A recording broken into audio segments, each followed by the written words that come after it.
Não sai daqui, vou à praia com os miúdos, é sempre aqui em Cascais. Chega só verão, desapareces.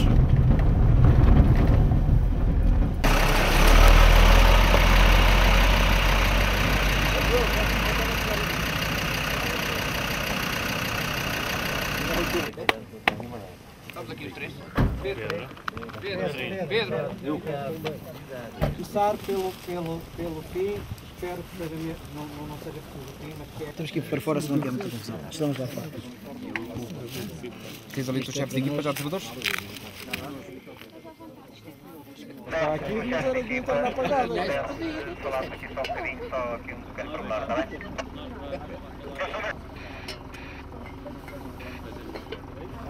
Afinal, tu estás. ¿Qué tal? Vámonos. ¿Eh? Espera aí.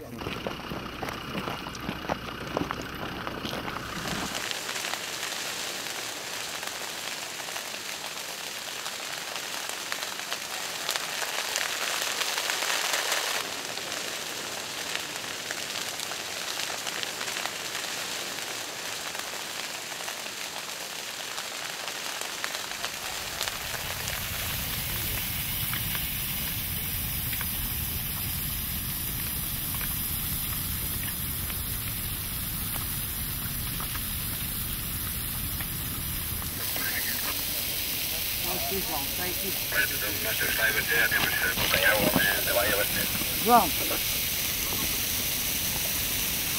Tá bom. Aqui, ó, de frente. Mas está lá, frente.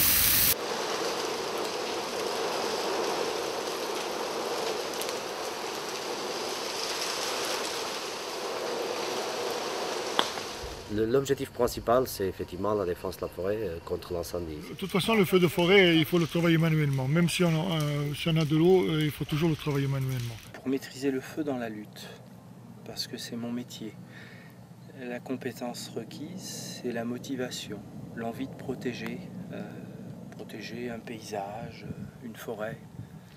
En tout cas, moi, c'est ma motivation. Je ne sais pas si tous les chefs de chantier ont ça à l'esprit, mais moi, lorsque je fais un brûlage dirigé, dans mon esprit, je fais comme si je n'avais pas d'eau, que je n'avais pas de moyens en eau. Et j'économise beaucoup de l'eau.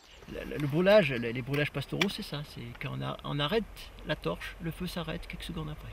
Le feu, c'est quand même notre mission première, puisqu'on est engagé chaque année sur la campagne estivale. Donc c'est quand même notre mission première. Maintenant, le fait d'utiliser le feu pour éteindre le feu, ça c'est tout à fait nouveau. Tout le monde connaît les voleurs, tout le monde les a utilisés, que de cochons, en retour pour empêcher que les flammes redescendent. Pour le transport, à l'intérieur, on bouche sur ce filtre, parce que c'est vraiment désagréable quand on transporte ce gasoil dans une voiture qu'on amène partout. Donc bien fermé, ça bouge pas. Il faut éviter que ça rentre dans la végétation, il faut éviter que ça saute. On va faire un layon, un nettoyage au râteau à limite de ces genêts.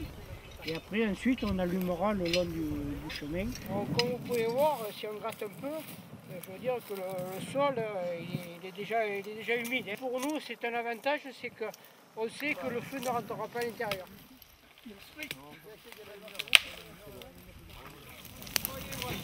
Comme on a dit tout à l'heure, c'est qu'il y avait plusieurs exercices d'extinction. Et le premier exercice d'extinction, c'est les branches. 4 branches.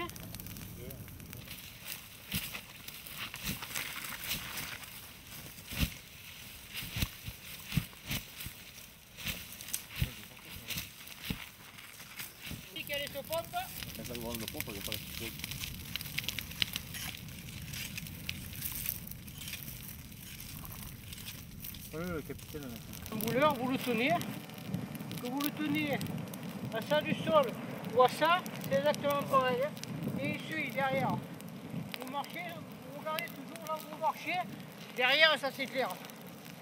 Et là, vous faites les économies, vous pouvez faire de la surface sans attendre.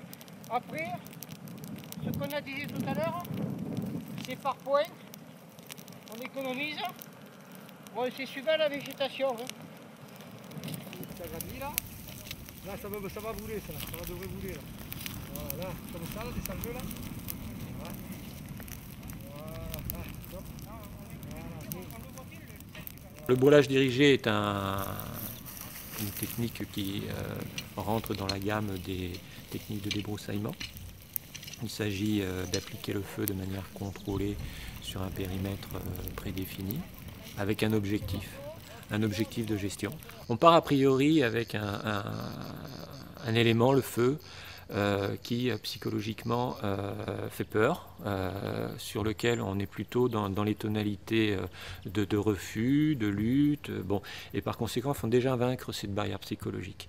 Et ça c'est certainement pas facile.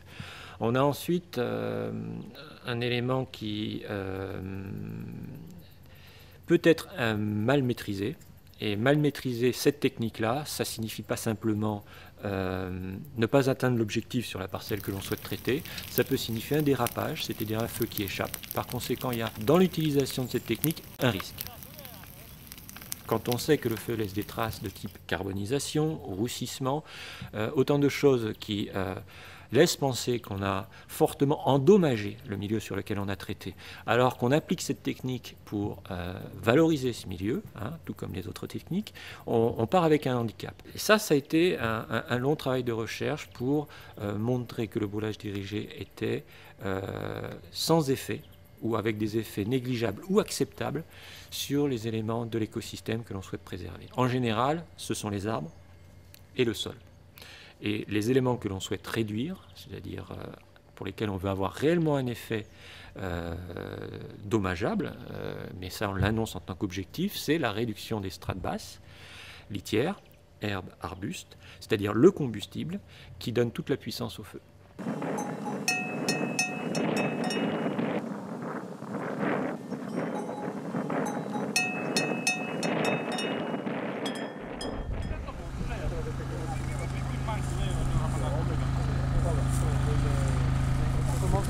L'allumage est ici. On a un point de contact. Ah, okay. Ensuite on avance un peu comme ceci. Une deuxième équipe comme ça. Là le feu s'éteint. Oui.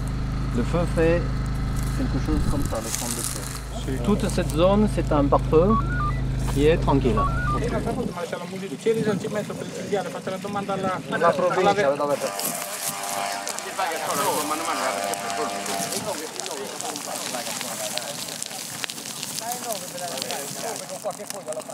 Allora adesso prima di andare via allargare un pochino questa susciolina.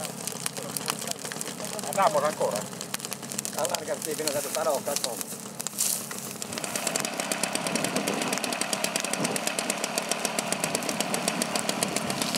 oh, là già dai là.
Finita.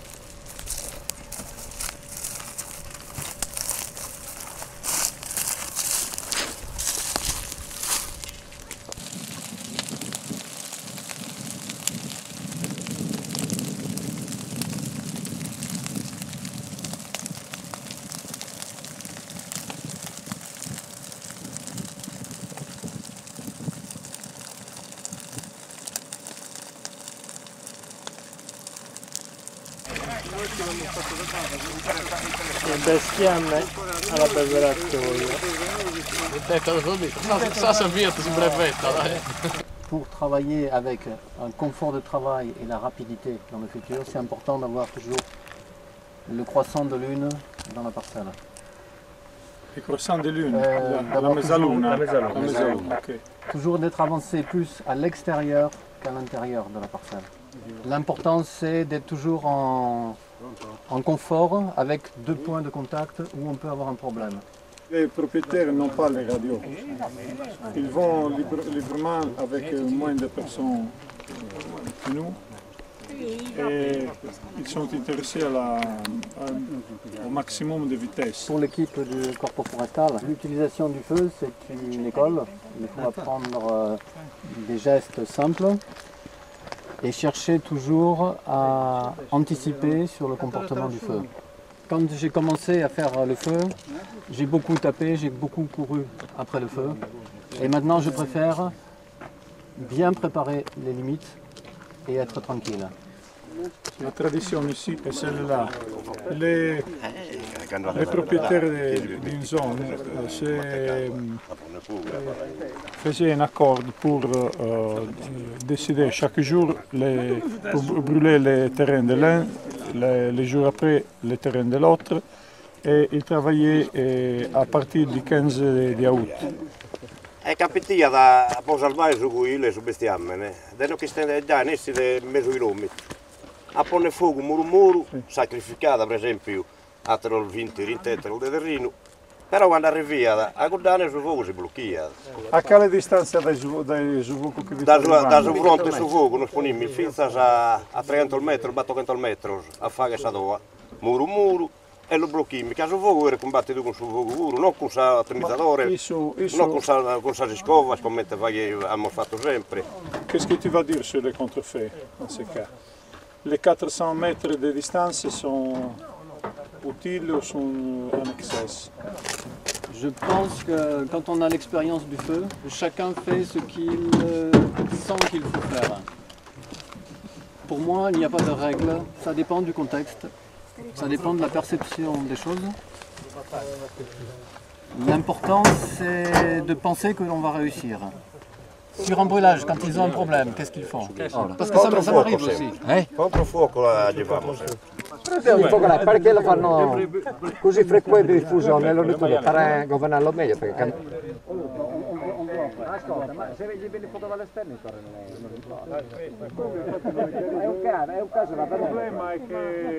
J'aime bien l'expression, comme ils disent ici, quand les Catalans disent Bouscar, ils disent on va chasser le champignon.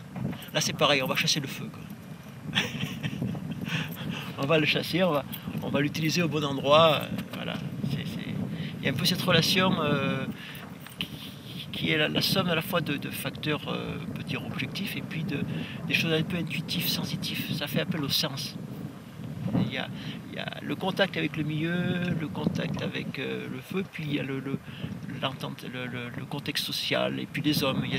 On ne fait pas, les chantiers sont vraiment dépendants aussi de la qualité de l'équipe qu'on a. C'est un jeu complexe avec beaucoup de paramètres et qui se combinent, et qui varient dans le produit peut varier dans la journée. C'est une approche très dynamique, un peu comme la voile, puisqu'on joue avec le vent. C'est un peu comme la frégate. Il faut que ce soit un travail qui donne satisfaction. Il faut faire des tâches de moins d'1 hectare. Voilà. Un hectare. Maxi. Un hectare. On utilise la neige. On utilise la neige pour faire la mosaïque. Sí, utilitzarem la neu per fer el Voilà. Ah, vale, jo li preguntava, pots preguntar si això? C'est parfait. Le sol est gelé, c'est très bien.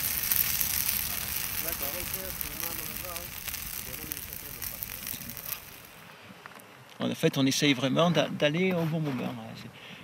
Quand on fait ce genre d'intervention, il n'y a pas de problème de sécurité du feu. On sait que c'est mauvais jour. On a beaucoup plus des problèmes de sécurité des hommes, donc de fatigue, c'est la montagne, les coups de froid, les entorses, les genoux. Lorsqu'on arrive, c'est en fonction de l'aérologie, du vent, du niveau de dessiccation, de l'ambiance, de la fatigue qu'on adapte. Donc on a une grande souplesse d'adaptation parce que ce ne sont pas des parcelles carrées, ce sont des grands versants ou des grandes vallées sur lesquelles il faut intervenir sur plusieurs années. Donc on s'appuie sur les éléments naturels comme sur ce qu'on a fait les années antérieures.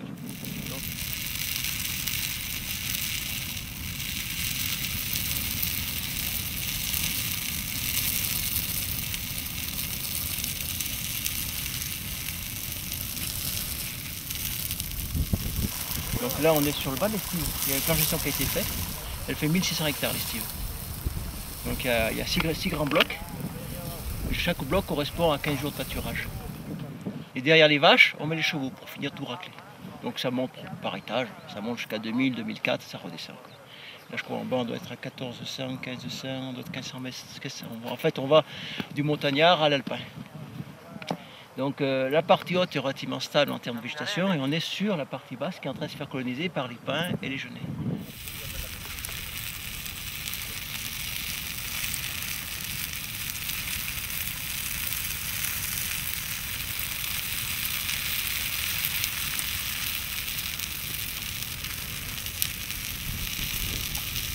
Dans le cadre des échanges avec la Catalogne, ça fait depuis 2000 on travaille avec les Bourbers qui viennent s'entraîner chez nous en hiver, puisque ce sont des gens qui sont calibrés, formatés pour la lutte, donc qui font des contre-feux, des feux tactiques l'été. Et le brûlage est une très bonne école pour garder le contact avec le milieu physique et puis la flamme. Donc ils viennent s'entraîner.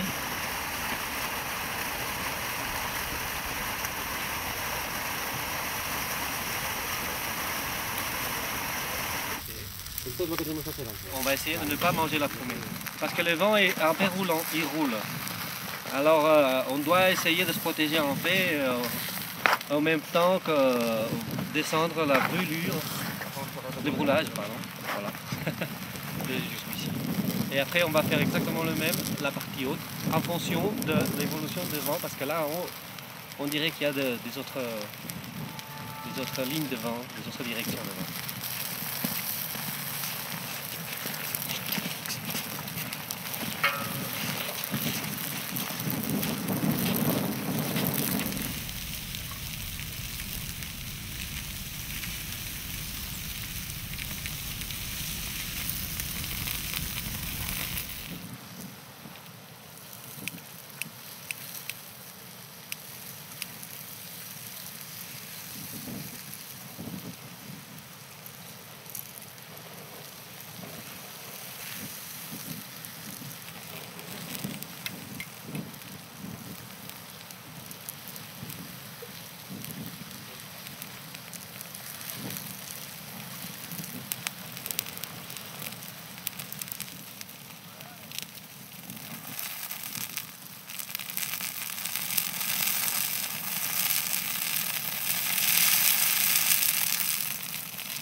Ici vous avez le vent qui descend du nord-ouest.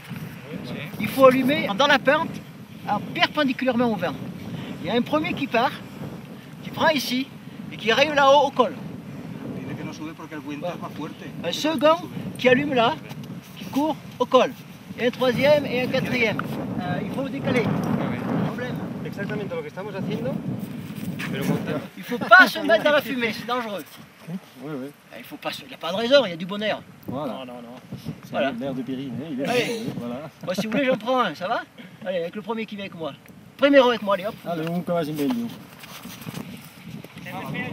Sí, sí, está claro. Está claro. Y ara porta el lloc de partida ell. Sí, ahora hemos empezado nosotros. Starline.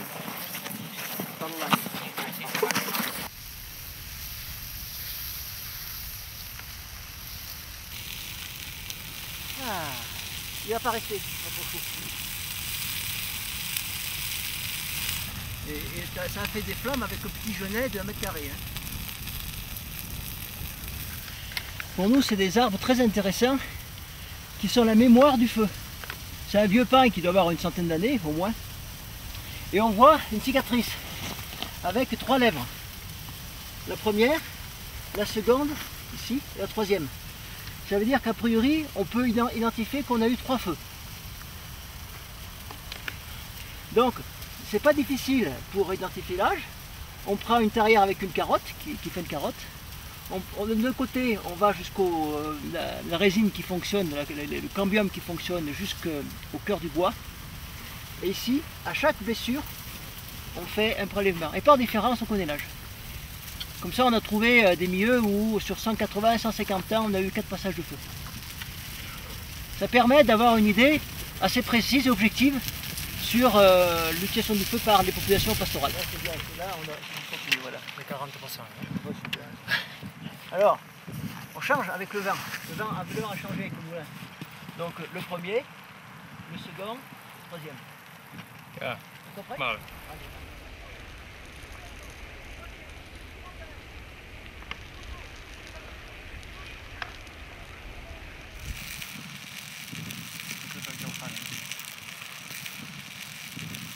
C'est 50 degrés Fahrenheit parce que c'est du matériel américain. Il va faire 10 degrés.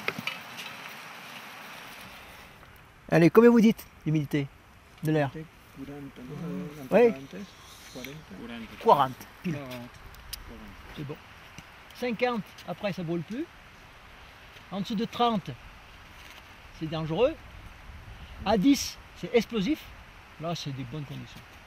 Ici, c'est cam sec. Quelle heure est 16 heures. Donc, humidité relative, 40%. 20, 4 mètres secondes de secteur. Secteur, c'est sud. Matin, nord. 8 mètres secondes. Voilà. Ça, c'est le problème de l'aérologie. Hein. En journée, elle change. Hein. Elle a fait 180 degrés. Quoi.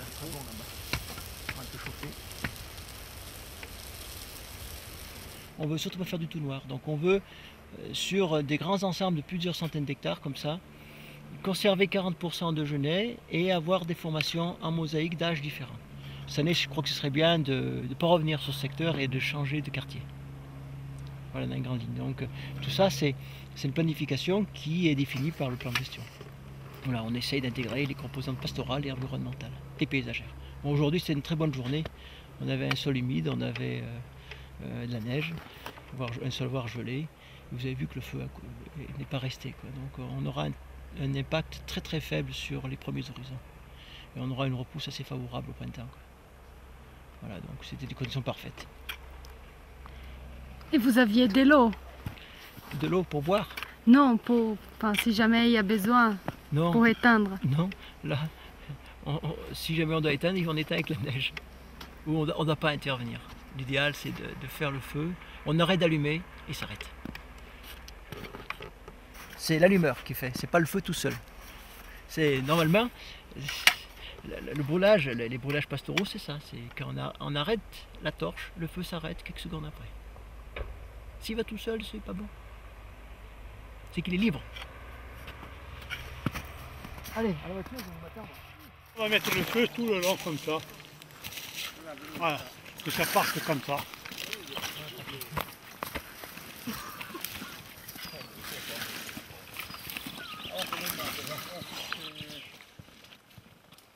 C'est bon, il y est. Allez.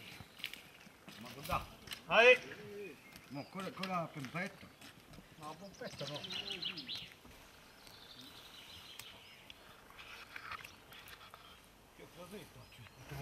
Et on va commencer là du canal, tout le long, et on descend dans tout ça.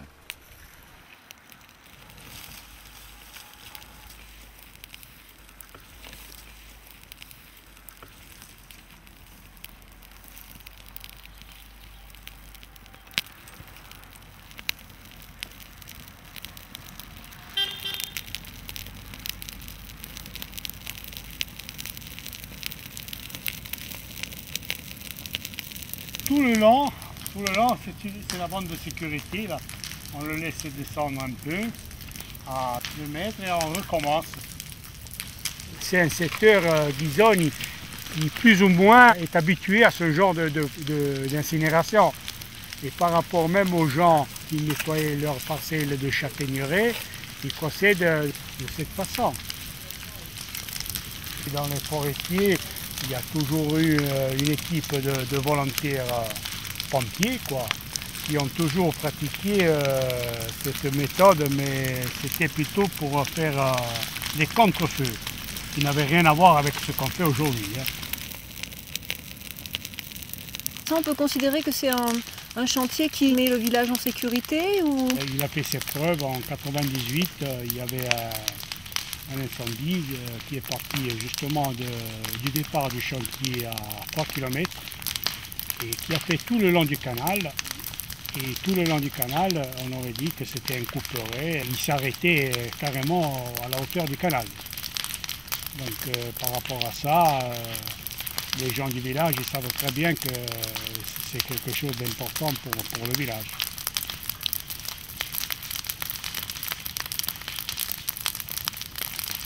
C'est de la résine qui va brûler jusqu'à une certaine hauteur, qui peut monter même à 2 à 3 mètres, mais l'arbre il n'est pas extinctif, disons. Vous ne pouvez pas empêcher le voisin d'avoir peur, c'est normal. Hein. Le problème c'est plutôt les touristes, parce qu'ils voient cette ampleur d'incinération.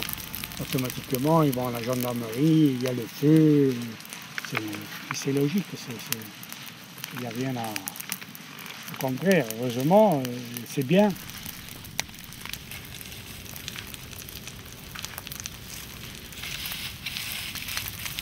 Si vous voulez, quand on a le temps, on essaye d'isoler les arbres comme celui-là, parce qu'il est sujet qui fait le feu tout d'un coup. Donc, le problème de la torche, c'est qu'il en faudrait à chaque agent une torche. Alors que là, la fourche, il n'y a pas de problème. Tous les agents ont une fourche. Si vous voulez, le Léon là que vous avez juste à côté, il a été fait avec la fourche. Hein. Donc, si on a la torche, il faut avoir la fourche. Alors, donc, ça mobilise quelqu'un à la fourche ou au râteau pour réaliser ce genre de Léon. Donc il vaut mieux avoir une fourche, surtout dans des chantiers comme ceux-là. L'incinération qu'on pratique ici, il n'est pas reconnu. Donc c'est un peu ambigu. C'est pas reconnu, si vous voulez, il n'y a aucun papier qui va définir ce genre d'incinération. Donc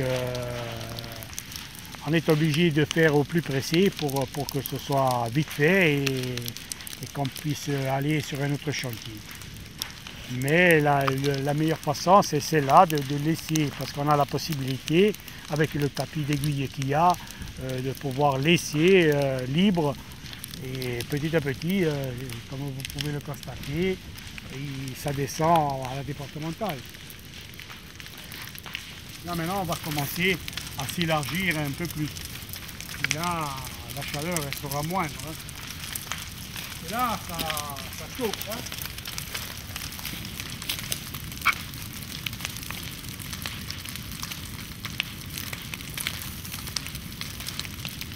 Voilà, alors là maintenant la bande de sécurité est faite, je pense qu'on ne risque plus rien. Si vous voulez, là maintenant ça va être la mise à feu va être plus ample et ça va castagner là.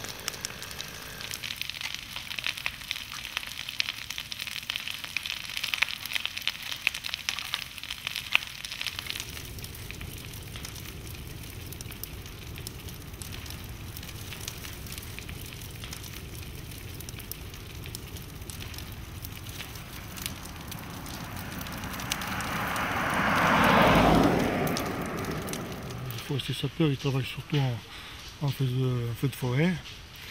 Donc, comment dirais-je, beaucoup de forestage en feu de forêt. Puisque, je dirais, où les moyens n'accèdent pas, il faut travailler à la main, quoi. De toute façon, le feu de forêt, il faut le travailler manuellement. Même si on a de l'eau, il faut toujours le travailler manuellement. Que ce soit le risque de débordement des lisières, il faut toujours surveiller, toujours ratisser, toujours faire attention que la racine de l'arbre ne prenne pas feu et allumer de l'autre côté, le feu de l'autre côté. C'est un travail minutieux, quoi. Un feu de forêt, ça ne se stoppe pas, je dirais, dans les heures. Et ça se stoppe, mais il faut le travailler pendant des jours et des jours, quoi. Voilà, tant qu'il n'y a plus de fumée. On en faisait, c'est vrai, même si ce n'était pas, je dirais, légal. Mais on était obligé parfois de faire des contre-feux, surtout quand on avait une zone d'appui, c'est-à-dire une paroi rocheuse ou un ruisseau. Mais on le faisait, je dirais, avec une attention particulière, parce que pas quand il y avait du vent, surtout pas pendant les grosses chaleurs, c'est-à-dire entre 12h et 18h. On essayait d'amener ça, je dirais, plutôt dans les heures calmes de la journée. Un contre-feu, ça peut dégénérer et faire un autre feu à côté, quoi. Donc il faut doser, je dirais, il faut peser ses décisions. Ce qui est délicat dans la décision, c'est que nous sommes dans un massif forestier. Et là, on pèse le pour et le contre, ce qui va brûler, parce que le contre-feu, c'est sûr qu'il va toujours brûler quelque chose. Ce qui est dangereux, c'est les pommes de pin qui roulent, qui risquent de remettre le feu plus loin. Un grand feu de forêt qu'on avait fait, c'était celui de Guizon en 85. J'étais forestier sapeur. Et il avait débordé sur la commune de Vetsane. Et comme il y avait beaucoup de pommes de pin qui roulaient, on était obligé de faire des murets. Alors on faisait des murets tout le long du contre-feu. Et les pommes de pin qui roulaient s'arrêtaient contre notre muret. Après on surveillait tout le temps.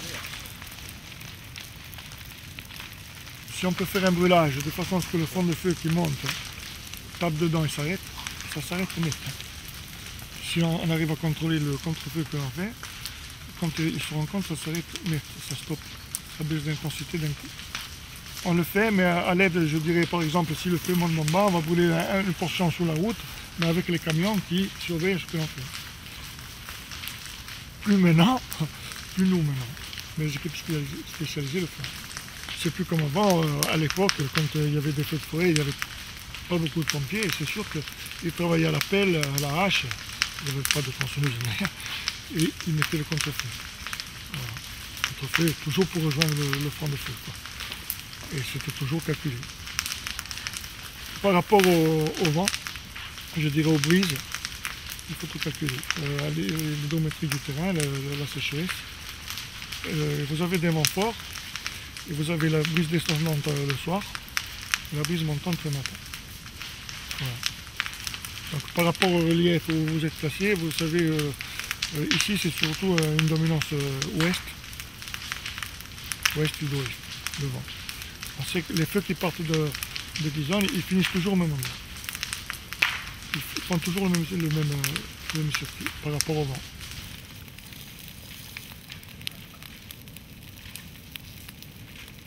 Ils partent de là-bas vers le village.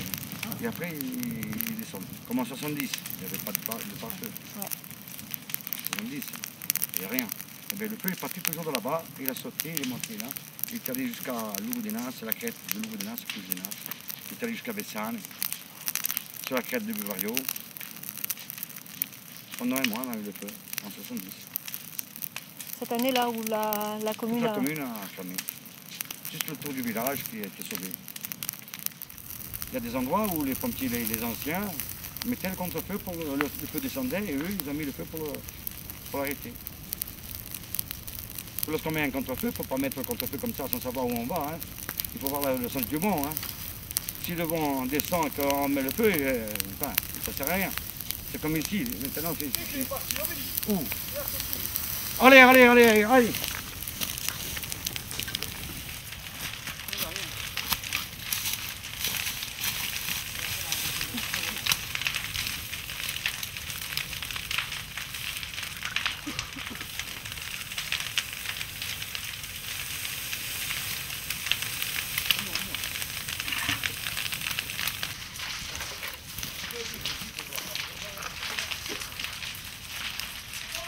Ah, c'est bon, c'est tout vite, c'est bon. Oh ben, sono guardato a me, no.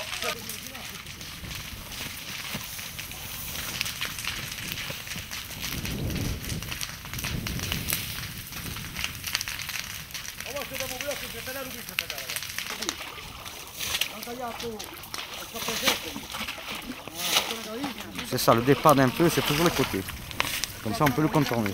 Tandis que si on monte tout de suite en haut du feu, au départ, à la pointe du feu, si le bois s'élargit et il remonte d'un coup, les pompiers qui sont au-dessus, ils sont dans le feu. Hein. Et vous avez choisi plutôt d'arroser au sol ou en hauteur? Non, non, c'est toujours le sol. Toujours le sol. Ah oui, c'est le sol. Hein. C'est le sol qui envoie le feu là-haut. Si on coupe les pieds, vous ne marchez plus. Et un feu, c'est pareil. Hein. C'est le sol qui compte. Hein. Hein? On était trois et avec trois, on s'est démerdé. On n'a pas attendu de dire, il monte, non, il y a de la fumée, et ceci, cela. Il fallait éteindre le feu. Vous avez vu, là, on a attaqué à la base, on est monté jusqu'en haut, et après on est redescendu. Hein? Oui, mais maintenant c'est bon, on continue là et c'est bon.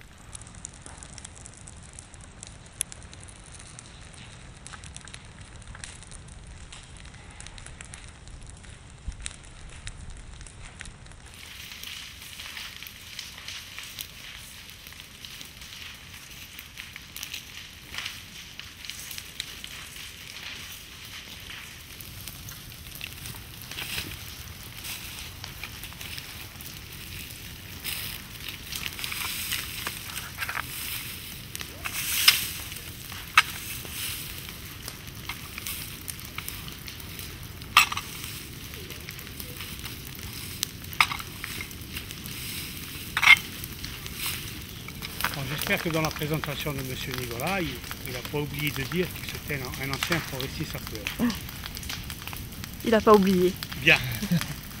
Ça va. Le plus important, je pense qu'on les a fait ensemble, les Tani. Là, on a fait un sacré contre-feu. Hein.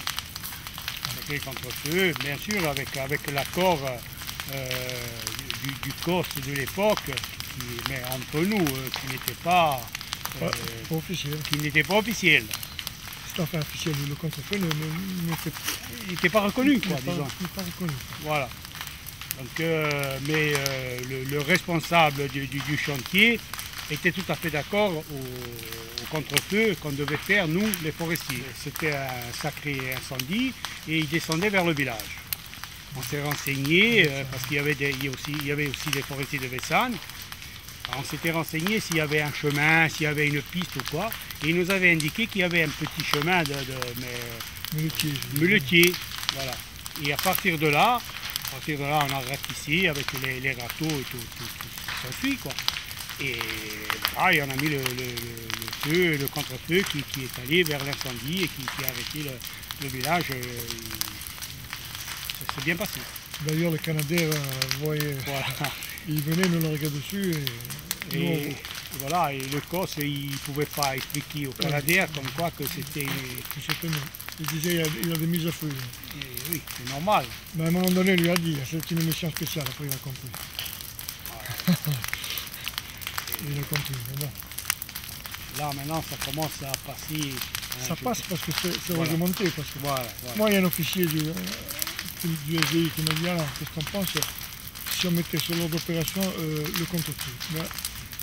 Si on met le contre-feu sur l'ordre d'opération, on va avoir des contre-feux, tout le monde va pouvoir faire un contre-feu.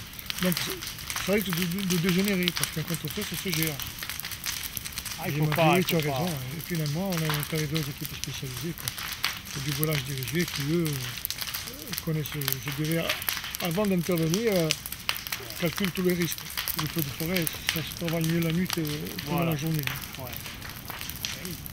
Ça travaille mieux de la température. Ensuite, on peut intervenir parce que nous n'avons pas, je dirais, les canadiens au-dessus de la tête. Voilà, c'est ça aussi. Ça c'est un danger permanent. Et automatiquement, il y a moins de monde. Voilà, et moins de monde. Voilà.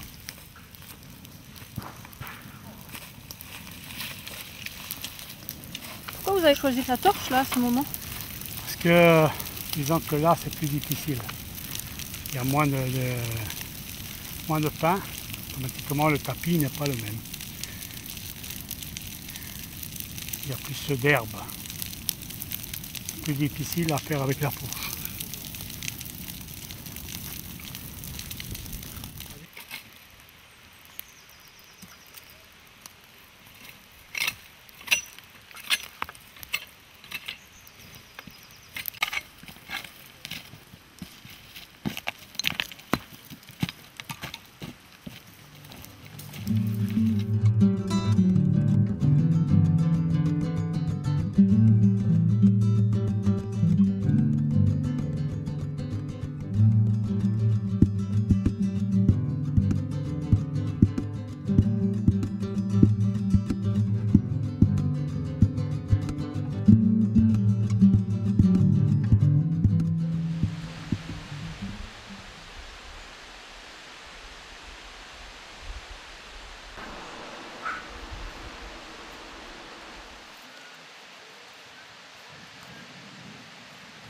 Les calanques de plaine qu'on voit ici sont classées patrimoine mondial UNESCO. Voilà, donc là aussi, il faut que je tienne compte de l'aspect paysager quand j'effectue des brûlages dans cette zone, dans ces zones-ci. C'est une zone où le public pourrait se réfugier en cas d'incendie de forêt. Voilà. On mêle vraiment les deux, l'aspect paysager et aussi résorber le maximum de combustible afin qu'on soit tranquille en cas d'incendie de forêt. Donc là, c'est une zone qui n'est pas mécanisable, et donc tout l'intérêt du brûlage dirigé. Voilà. Et on protège tous les arbres qui sont ici, et surtout les genévriers, c'est une espèce protégée chez nous, donc on le protège bien sûr. Sous tous ces pins, là, j'ai effectué du brûlage dirigé, on voit, il n'y a aucun impact. Là aussi, j'ai progressé à contre-vent, avec un petit vent, de façon que les flammes soient couchées, et que ça ne chauffe pas les pins. Au mois de février, on avait un CCF de 1000 litres d'eau, mais on n'a pas utilisé d'eau.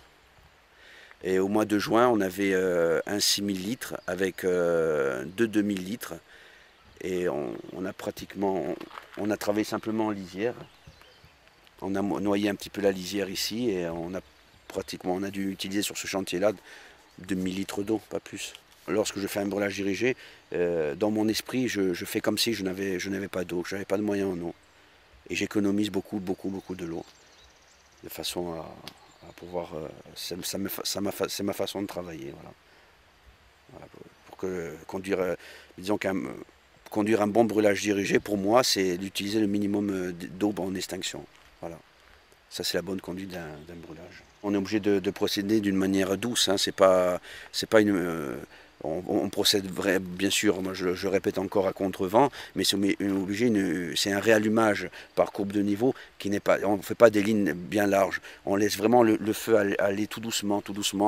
Une fois que le plus dur en brûlagerie, c'est le début. Une fois que tu as fait que tu as bien cerné le vent et que tu as fait ton allumage, si l'allumage est bien fait, ton brûlage dirigé, il va aller là où tu veux. Tu vas le conduire. C'est important d'avoir des gens que l'on connaît, on connaît leur caractère, ça c'est super important dans le brûlage dirigé. Parce qu'on ne peut pas confier un chantier, on ne peut pas donner une torche à une personne que l'on ne connaît pas. On donnera plus difficilement plutôt qu'à quelqu'un que l'on connaît.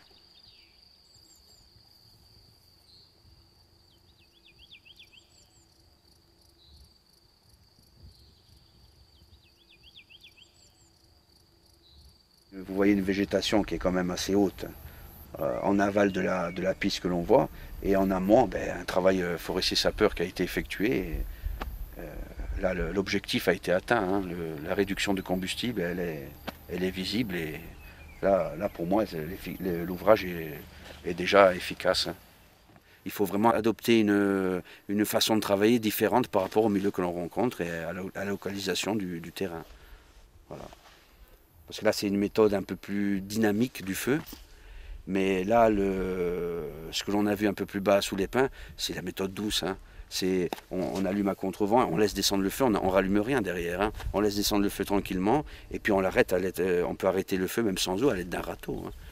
Tu ratisses, tu arrêtes, tu vois les aiguilles de pin, tu donnes un petit coup de râteau, le feu s'arrête juste là où tu as donné le coup de râteau, hein. Parce que là, c'est pas la même chose. Là, c'est un feu qui est dynamique, quand même, qui a été très dynamique. On pensait qu'il allait rester des carcasses après le passage du brûlage dirigé. C'est-à-dire que la végétation, on allait avoir de la végétation qui était des carcasses, ça devait rester noir et on ne devait pas brûler à 100%. Mais là, on a brûlé à 100%, il n'y a plus rien, il n'y a plus de carcasse, il n'y a rien.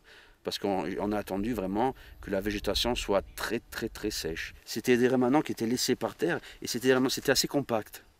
Ça fait que pour l'allumeur, il était difficile de passer entre les rémanents et puis il y a aussi un pouvoir calorifique qui est quand même très très important.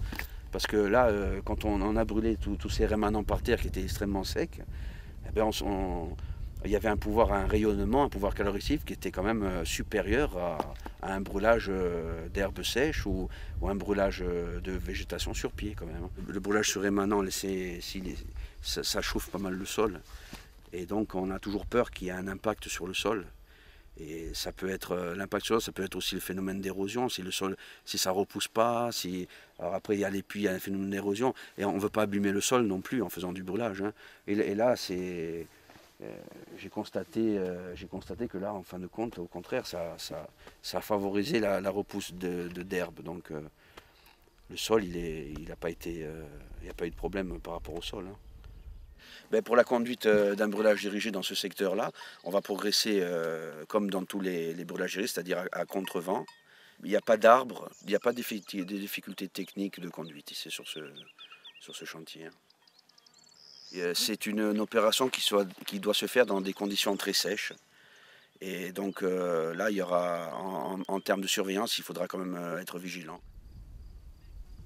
Nous avons effectué avec le groupe tractoriste de Piane un Léon, justement pour faire une opération brûlage dirigé. Et là, le but de l'opération brûlage dirigé, c'est la sécurisation de dépôts d'ordures ménagères.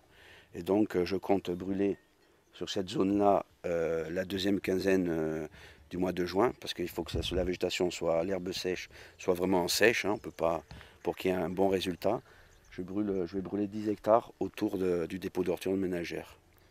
De façon, si vers le 20 ou 25 juin, il y a un papier enflammé qui va, avec le vent qui va s'élever, il va tomber dans le brûlé et donc il n'y aura pas de propagation.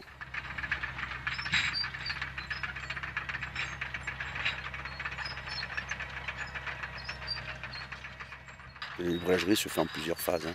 Il y a la phase d'allumage, la phase d'extinction, s'il y a une phase d'extinction à faire, et la phase de surveillance qui est aussi à prendre en compte, hein.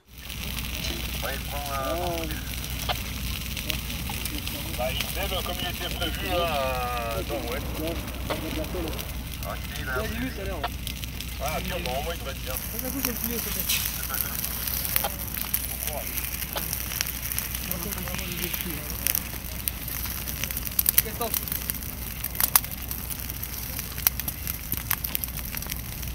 Le principal risque ici, c'est la saute de feu. Donc il faut allumer assez rapidement pour ne pas rester trop longtemps sur le chantier et qu'on allume pendant la période météo où c'est le plus adéquat, mais pas trop fort, parce que sinon on risque d'avoir la saute de feu.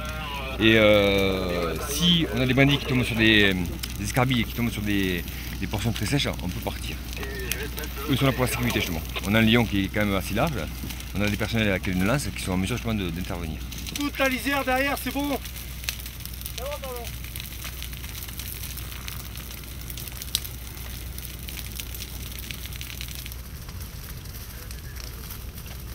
On fait partie des formations militaires de la sécurité civile. Et dans le cadre de notre entraînement feu de forêt, dans le cadre de la campagne estivale, on vient faire des éco-brûlages, des brûlages dirigés dans les PO. L'ensemble des unités s'implique beaucoup dans les brûlages dirigés, parce que c'est un terrain d'entraînement idéal pour nos personnels. Puisqu'on a un turnover de nos personnes qui est assez conséquent. On a tout le temps des jeunes qui arrivent en section, qui découvrent le feu, qui ne connaissent pas le feu. Et là, c'est l'occasion pour eux de leur montrer ce que c'est que le feu. Ils découvrent quoi? Ils découvrent le rayonnement, ce que c'est que le rayonnement d'un feu de forêt. Même si là, c'est pas du feu de forêt, c'est un feu qui est dirigé. Mais ils découvrent déjà le rayonnement du feu. Ils découvrent le comportement de la végétation avec le feu. Ils découvrent l'impact de la météo sur le feu. Et ils découvrent surtout la capacité du camion à travailler sur le terrain. Faut bien mettre au niveau de l'herbe aussi, hein, parce que l'herbe prend bien. Non, tu ne le coupes pas, s'il est bien ouvert normalement, il faut charger la mule. Hein.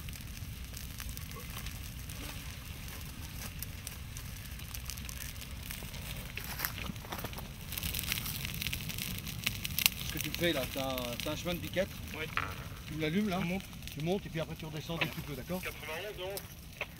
C'est également aussi un terrain d'entraînement idéal pour le chef de section qui lui commande ses hommes. Il voit, il découvre le comportement de chacun face au feu. Parce que certains, des fois, ont des comportements différents, certains ont peur du feu, et c'est là qu'on les découvre. Et donc forcément pour l'été, le chef de section, on va les employer différemment. Et il aura l'œil plus avéré sur ces personnels-là. Il faut que tu montes plus haut ma grande là, hein, si tu veux allumer là, parce que sur le rocher. On travaille à l'extinction, on travaille également sur le brûlage, puisqu'on a des équipes brûleurs qui sont ponctionnées dans la section. L'avantage de ces équipes brûleurs, c'est qu'elles découvrent d'une part la possibilité d'utiliser pour la campagne estivale le feu. Comment il faut allumer pour épargner telle végétation, comment il faut allumer pour éviter que le feu déborde. Ils découvrent autre chose. Donc en général, pour la partie brûlage, la partie allumage, on réserve ça à des cadres qui ont, eux, le vécu du feu de forêt. Et pour eux, le brûlage lui-même, l'acte d'allumer, c'est un plus.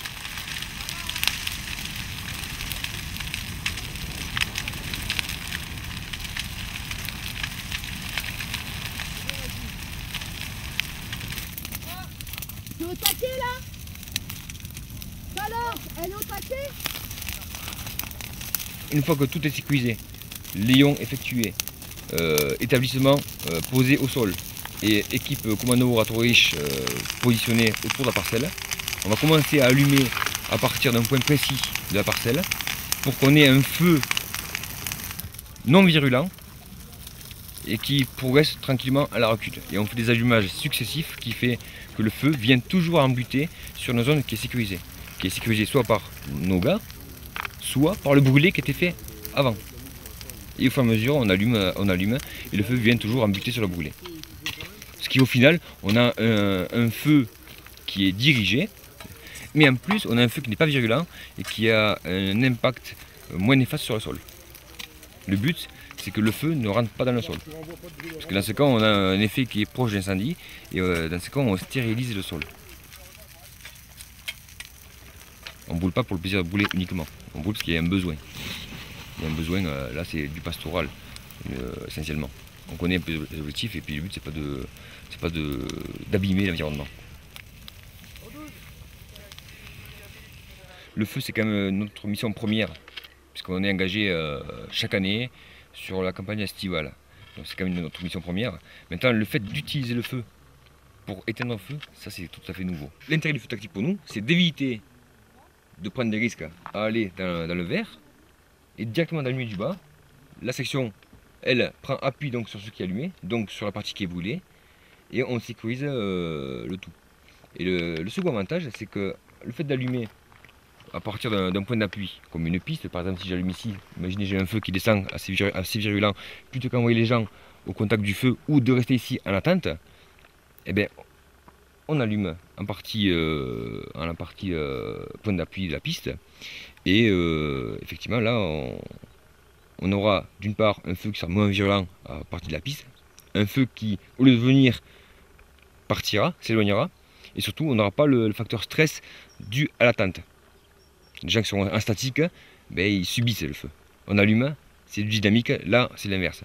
Mais pour l'instant on n'y est pas du tout, on est encore dans les prémices. Là pour l'instant, nous ce qui nous intéresse sur les écobuages, c'est vraiment la partie formation de nos personnels. Et puis bon, pour les brûleurs, c'est étoffer les connaissances et puis vraiment avoir une vision plus approfondie du feu, quoi. Et surtout, on a des gens qui sont très motivés, on a des gens, on a une richesse au niveau personnel faramineuse. On a des gens, on leur demande si les terres, ils le font, sans rechigner. Et ça c'est, moi je tiens à saluer ça, parce que comme une fois, on connaît des gens qui ont du mal à... Là on leur dit, tu montes là-haut, tu fais ça. Le mec ne pose pas de question, c'est tout hiérarchisé chez lui, il y a un chef, il donne des ordres, il applique. Et après on lui explique pourquoi. Mais ce qui est bien, c'est que dans l'action, dans l'urgence surtout, on lui dit un truc à faire, il le fait. Il fait confiance aveugle à son chef.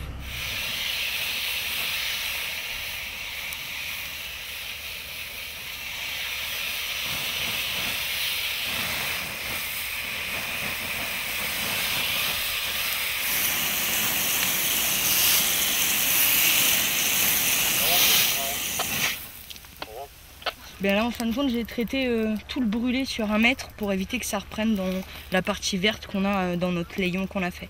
Donc on mouille au maximum, on noie tout pour éviter les reprises de feu, tout simplement, et que ça prenne sur les parties basses. Voilà. Donc on essaye de faire sur 1 mètre pour éviter les petits branchages qui sautent dans le verre ou quoi que ce soit. Nous, notre parcelle, elle est terminée, donc on noie tout et ensuite on va remballer notre établissement. Pour nous, c'est terminé.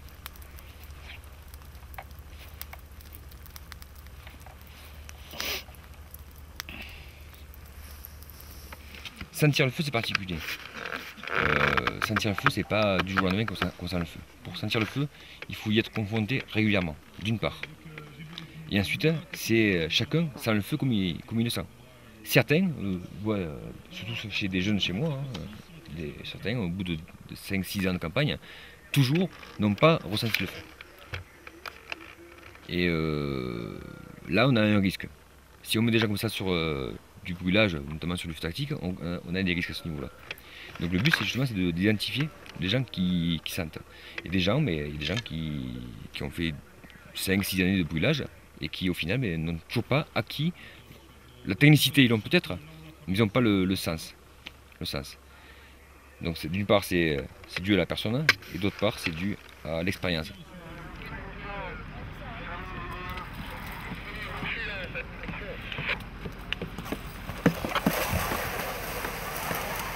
Moi, au début, quand j'ai commencé, je ne connaissais pas du tout. J'ai beaucoup pratiqué. Mon capitaine, qui était avant mon commandant d'unité, m'a beaucoup fait travailler en tant que brûleur. Donc j'étais brûleur pendant... j'ai eu des records de brûlage au niveau du régiment. Il m'a beaucoup mis là-dessus. Parce que justement, il pensait au plus tard me mettre sur des formations. Et c'est comme ça qu'on apprend. Et j'en apprends encore.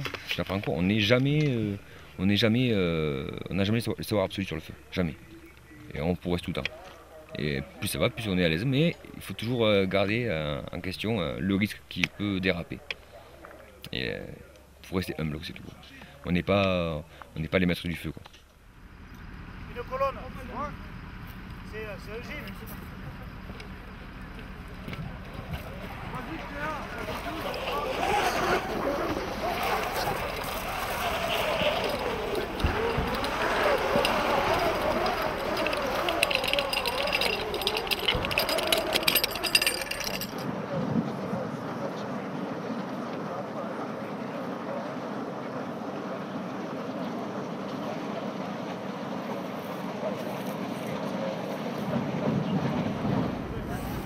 Reparem que só olhando para aqui, se não estivéssemos no terreno, tínhamos 1, 2, 3, 4, 5 linhas de água, não é? Reparem que nós não vamos saber onde é que vai ser o ponto de ignição, não sabemos onde é que o incendiário se vai lembrar de pôr o lume. La parcelle nord, en gros, était schématisée comme ça, avec un certain nombre de talwegs Donc on en avait un comme ça, et puis un ou deux comme ça. La partie la plus intéressante est ici. Donc ici une ligne de crête avec une piste en ligne de crête. De chaque côté de la parcelle dans laquelle l'exercice était mené, on avait un pare-feu. Celui-là n'était pas utilisable en CCF.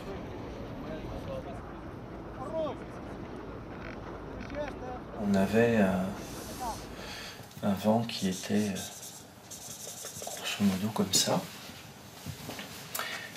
Le premier allumage a eu lieu ici, et en fait j'imagine que l'objectif des gens qui mettaient le feu, c'était que le feu parte comme ça. C'est-à-dire qu'au début il n'est pas sous l'effet du vent, qui ne rentre pas dans le relief, donc il va avoir un effet de pente dominant, et puis à un moment il va être repris par le vent, et là surprise, alors qu'on pouvait penser l'attendre ici, c'est pas là qu'il fallait l'attendre, c'était là. Et puis il se trouve que finalement le feu a refusé de faire ça et est resté un bon moment à chaudronner ici. Donc pour gagner du temps, comme de toute façon je pense que les gens avaient bien compris où il allait finir le feu, puisqu'il n'y avait personne ici, et ils étaient tous là. Donc il n'y avait plus de surprise. Donc il y a un deuxième départ de feu qui a été mis ici. Et celui-là a bénéficié très rapidement du vent, et s'est développé très très vite avec quelque chose qui était vraiment, c'était la puissance d'un incendie, quoi. La manœuvre qui a été lancée, en fait, c'est l'allumage d'un contre-feu, alors vraiment à proximité du front de feu, donc on a bien vu l'effet d'aspiration. Et finalement, ce feu-là, on aurait mis des moyens énormes, peut-être des moyens aériens, enfin bon, et ça n'aurait pas été gagné, et ben avec un CCF qui finalement a servi à simplement éteindre une saute de feu, mais cette saute de feu, c'est pas passé par l'air, c'est un lapin qui a traversé. Il est venu probablement mourir ici, probablement, je crois qu'ils l'ont retrouvé, c'est pour ça qu'on c'est un lapin. Donc le CCF, en fait, ça aussi c'est très intéressant sur le feu tactique. Il faut apprendre aux pompiers à tourner le dos à l'incendie, parce que l'important il est là, il n'est pas là. Là on sait que ça va brûler. Et je ne sais plus combien ils étaient, ils devaient être 4 ou 5, en tout cas il n'y avait qu'un seul porteur de torche, et voilà, un CCF, un porteur de torche, et ils ont arrêté cet incendie-là qui était quand même virulent.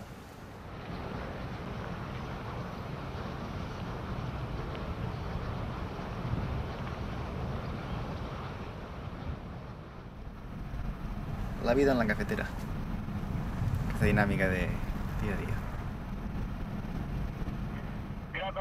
La frase típica és apunta't al graf que veuràs món, i t'apuntes al graf i a córrer món.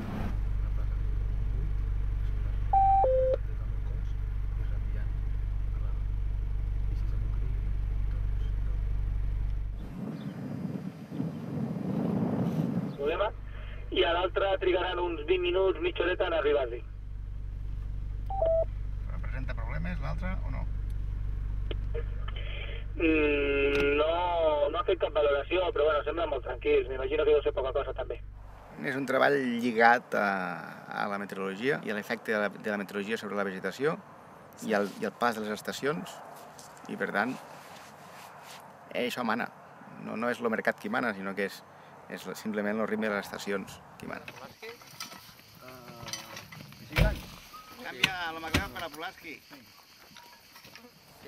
La capacitat de visualitzar les coses sobre el terreny i entendre és bàsic. És una capacitat que s'ha d'entrenar des d'aquests petitet i que no tothom té. O sigui, tenir els coneixements no vol dir ser capaç de visualitzar tot això sobre el terreny i avançat. Però és una cosa que hi ha gent que té i gent que no té i gent que se la pot formar. És una qualitat bàsica.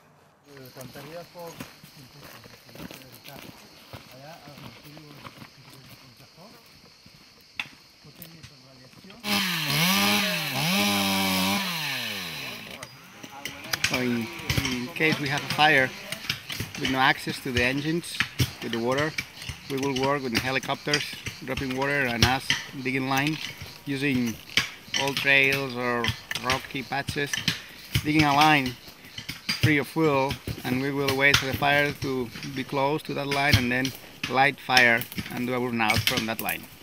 So that's the classical operation when we don't have water. And that's hard work, as you can see, so we need to practice that at least each day. It's possible. La que participa a la formació, dos conceptes bàsics. El primer és que jo suo igual que tots ells i que és una feina com a equip que hem de fer, no per la feina en si, sinó perquè hem d'estar acostumats a treballar com a equip. És simplement reproduir moviments repetitius que el dia de demà hauràs de fer. És com quan t'entrenes a fer arts marcials, que fas els moviments però no fas la força, però això és el mateix. Llavors és un concepte que en certa manera es recupera el concepte medieval del mestre i l'alumne, pues similar. Que no va? No petrol. Ay, no es culpa mía. No.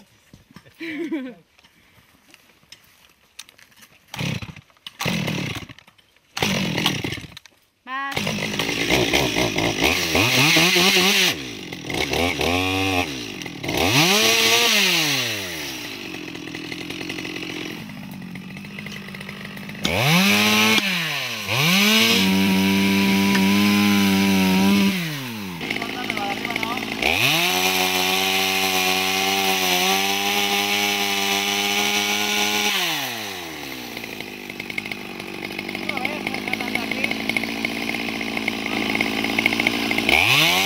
Cada vegada que va amb una crema ja li fot els crits de que no té el ritme. Chaque fois qu'on va à un brûlage, il me crie dessus parce que je tiens pas le rythme. El problema principal és que la major part d'ells agafen les coses per la vista. Le problème principal, c'est qu'on prend les choses en regardant. Però el ritme s'agafa quan entens el que veus, controles el foc pel que sentes, ensumes la piròlisis i llavors decideixes les coses. Però no hi ha manera d'agafar el ritme si no el fiques sota pressió. Donc en fait, le rythme, il se prend en regardant ce qui se passe, en entendant le feu qui brûle et en sentant la pyrolyse.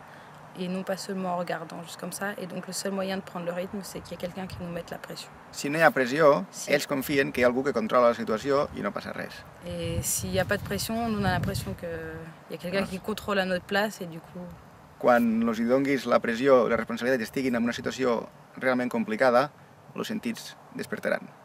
Et donc si on nous met la pression et qu'on est dans une situation qu'on voit compliquée, nos sens vont se réveiller. Donc, Claire va estar l'any passat amb un incendi amb mi i vaig fer un contrafoc. I vaig fer contrafoc jo sol i ella estava al cotxe, mirant. Ell el que va fer és mirar què és el que jo feia. No estava pendent de lo que realment estava passant, perquè la pressió no estava sobre seu, estava sobre meu. El pròxim incendi que estem i hi hagi una situació d'aquestes, el que faré serà donar-li l'antorxa amb ella. Ja he vist prou situacions, però mai he tingut la responsabilitat. Quan tingui la responsabilitat, el pes de la responsabilitat farà que es fixin les coses i allò li quedarà gravat a la memòria. I la pròxima vegada buscarà veure els mateixos conceptes per a fer el mateix. Si fa la maniobra i li va malament, tindrà por la pròxima vegada per a fer-la. Et surtout, si je fais la manœuvre et je la fais mal, j'aurai peur la prochaine fois. I haurem perdut molt temps. Et donc, on aura perdu beaucoup de temps. Et donc, on aura perdu beaucoup de temps. Perquè ella tindrà por. Parce que j'aurai peur. És una relació dura. C'est une relation difficile. Perquè jo tinc que ser una mica dur amb ells. Parce qu'il faut être un petit peu dur avec les jeunes. Llavors els dones molta formació i sobretot els dones moltes oportunitats. Donc ils donnent beaucoup de formation, beaucoup d'opportunités. Molts d'ells no entenen el que està passant perquè ells esperen una relació de formació de classe normal. Et beaucoup d'entre nous ne comprennent pas ce qui se passe parce qu'on s'attend plus à une relation étudiant-professeur comme à l'école, une relation normale. És una relació d'actituds. Mais là, c'est une relation d'attitude. I després, el més dur és quan estan formats, marxen. Et le plus dur, c'est qu'une fois qu'ils sont formés, ils s'en vont. I psicològicament això crema bastant. Et psychologiquement, ça brûle.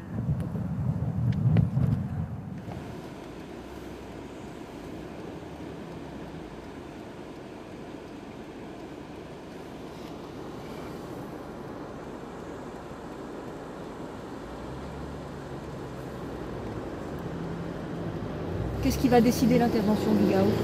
C'est surtout le potentiel. Il y a deux choses, surtout le potentiel quand un feu devient un grand feu, un grand incendie, et parfois l'incapacité des moyens traditionnels, c'est-à-dire de l'eau surtout, de contrôler l'incendie.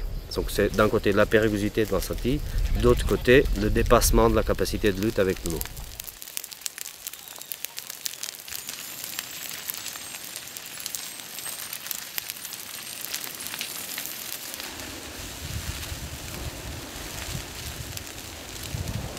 Estou junto aqui à equipa da Galfa, eles vão começar aquilo que eu tinha falado do fogo tático, muito devagarinho, até à faixa de contenção que nós começamos a criar. Et portanto, o veículo já começou a descer. Ok, affirmatif. On pourra faire un feu tactique vers en haut pour qu'on termine plus vite avec le feu, parce que jusqu'il arrive jusqu'en bas, on sera là jusqu'à demain, quoi. Et s'il commence à faire jour, ça va être beaucoup plus difficile après.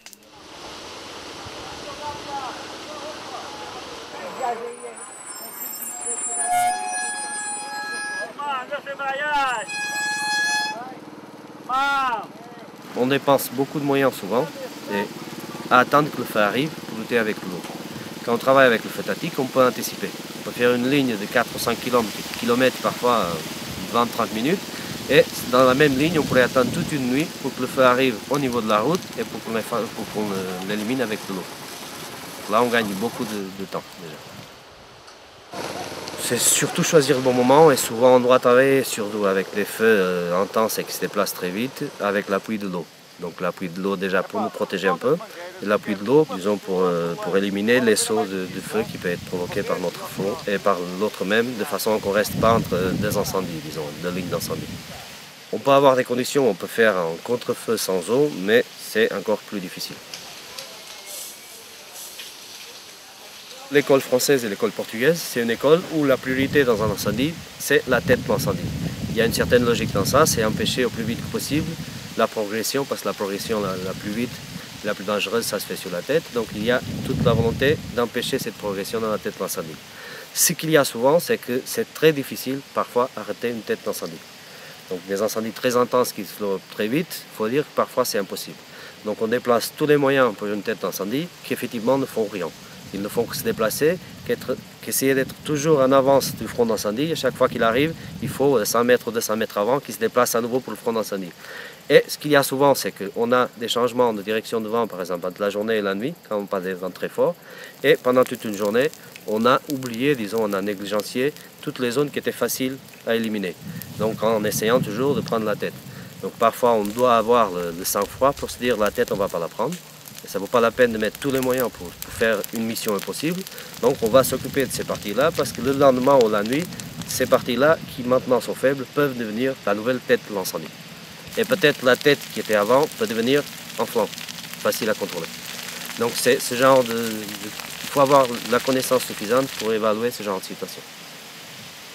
Dans ces deux écoles aussi, il y a souvent la notion qu'il n'y a pas des incendies impossibles à combattre, des fronts de flammes impossibles à combattre.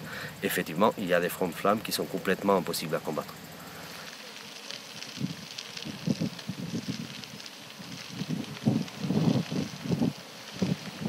Pour nous, le moment idéal pour travailler avec le feu, c'est la nuit. Les conditions sont plus stables, on a une humidité plus forte et on a une autre chose. On est dans des environs où les gens ont l'habitude de jouer avec le feu. Donc si on demande par exemple à n'importe quel Portugais s'il sait ce qu'est le contre-feu, il va dire je sais ce qu'est le contre-feu et s'il pourrait le faire, une bonne partie vont le dire je pourrais le faire. Donc comme c'est pas vrai et on ne veut pas motiver ce genre de comportement, on essaye d'être le plus possible discret.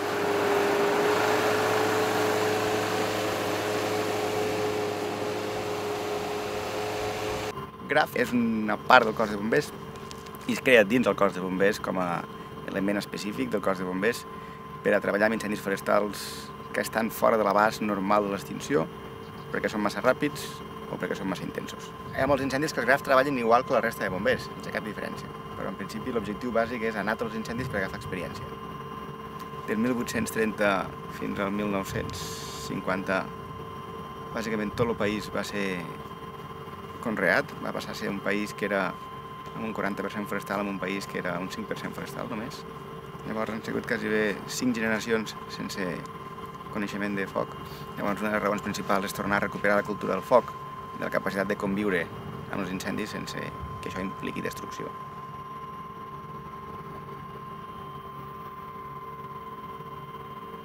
El fum, el que et diu, és el que l'incendi està fent en aquest moment. Llavors, quan tu estàs en un punt de l'incendi, mirant la columna del fum, pots entendre què és el que està fent l'incendi als altres sectors. Hi ha molta gent que necessita tindre la visió directa de l'incendi, però tu pots tindre la visió realment de què és el que està passant mirant només la columna.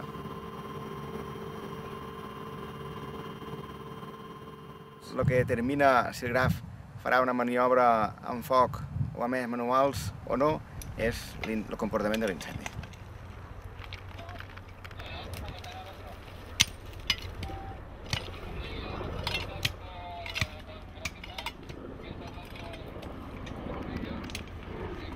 La raó de tindre gent jove al graf és perquè el ritme de vida de graf és un ritme de vida nòmada, o sigui, estàs tot el dia amunt i avall, i llavors és molt difícil que una persona amb una família fixada i totes les obligacions doncs, agafi aquest ritme de família. És la raó per la qual hi ha gent jove. El que passa és que el nivell d'agafar experiència al graf és 16 vegades més alt que el nivell d'agafar experiència d'un bomber normal a parc. I després, a diferència d'un dispositiu normal de bombers, que tu et despatxen en un incendi si és a la teva zona o si s'ha d'anar amb ajuda, el graf surt a tots els incendis de tot el país, llavors el nivell d'incendis que veus és, com he dit abans, 16 vegades més alt que amb un dispositiu normal. Simplement perquè un fet molt important és que si tu només estàs de guàrdia un dia i després descanses uns dies, no acumules l'experiència aquesta dels petits detalls del dia a dia. És bàsic que la gent s'acostumi a treballar consumint poca aigua, perquè si treballem sempre en situacions de calor, el cos necessita ser entrenat a treballar en situació de calor. Som part d'un equip més gran de bombers que ells transporten l'aigua, i de bombarders i avions que transporten l'aigua. La nostra funció és moure'ns ràpid per trobar els punts crítics de l'incendi i començar la maniobra i atreure cap allà els mitjans d'aigua.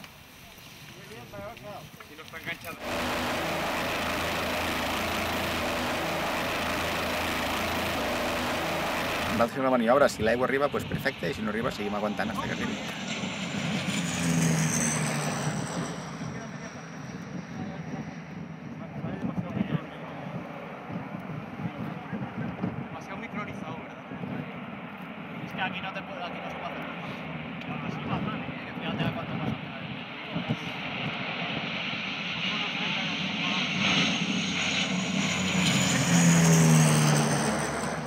El personal coneix molt bé el comportament de l'incendi perquè en veu molts, és hores de foc, i té un coneixement del terreny.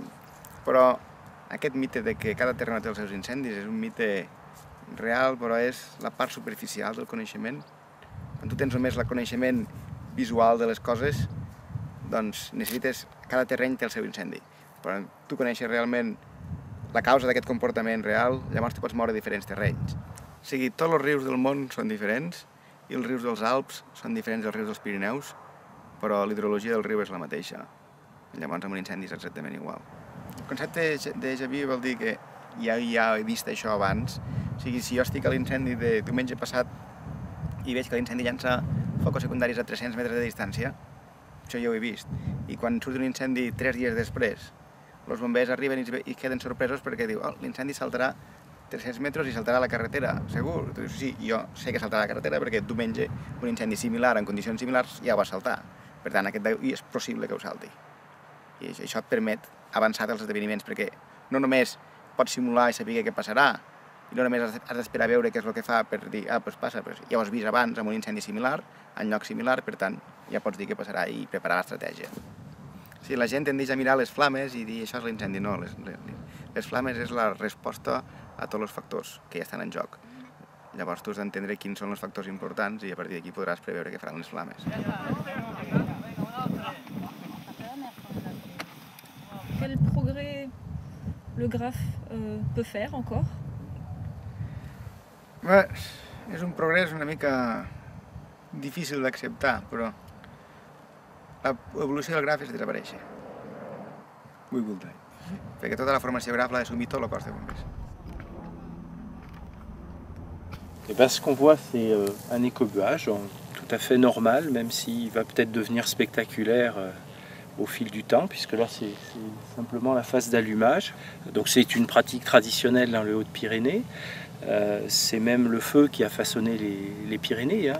Si elles sont ce qu'elles sont, c'est par la pratique du feu. Cet écobuage-là est réalisé par des bergers, mais ça peut être aussi des chasseurs, ça peut être aussi des habitants d'un village, parce qu'il y a une espèce de tradition d'entretenir le paysage. On dit qu'au début du printemps, les Pyrénées doivent être vertes. Et c'est presque un honneur. Alors pour les bergers, il y a au-delà de l'aspect entretien du paysage, il y a une vraie réalité économique, c'est-à-dire qu'ils ont besoin de cet apport d'herbe qui va être généré par le feu et la suppression d'une couverture morte qui va ralentir la pousse de l'herbe tendre.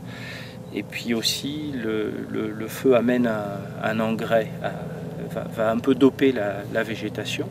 Et les bergers ont besoin de cet apport au cours de l'année pour nourrir leurs troupeaux. Les travaux de brûlage dirigé que l'on réalise, c'est des travaux purement de DFCI, c'est-à-dire que on va toujours en appui en protection d'une forêt.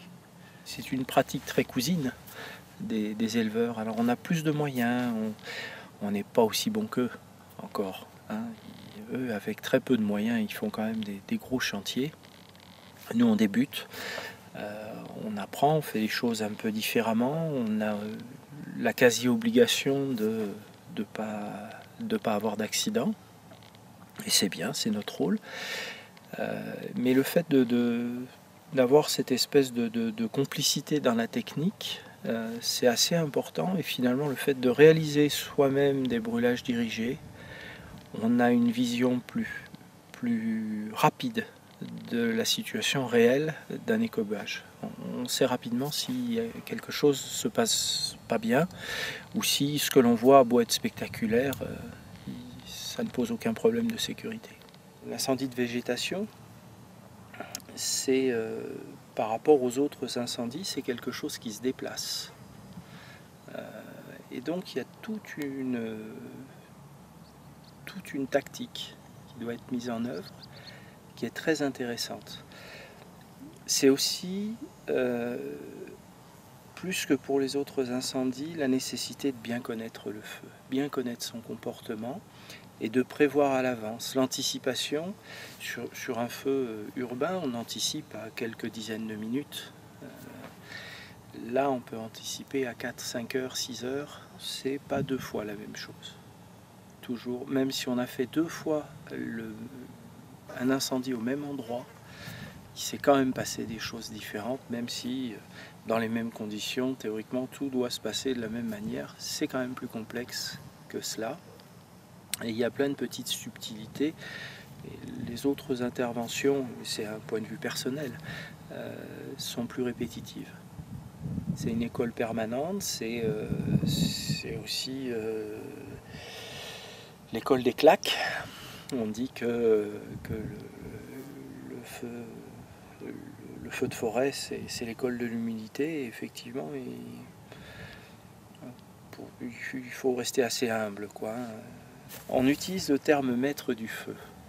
Et c'est un terme qui me dérange un peu quand c'est un incendie.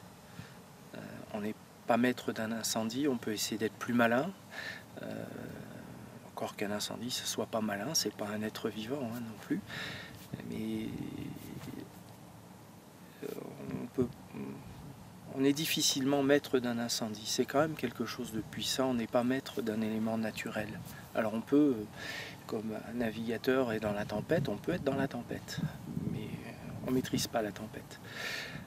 Voilà. Alors le feu, c'est autre chose. Le feu, c'est l'outil. Alors là, on peut être maître du feu.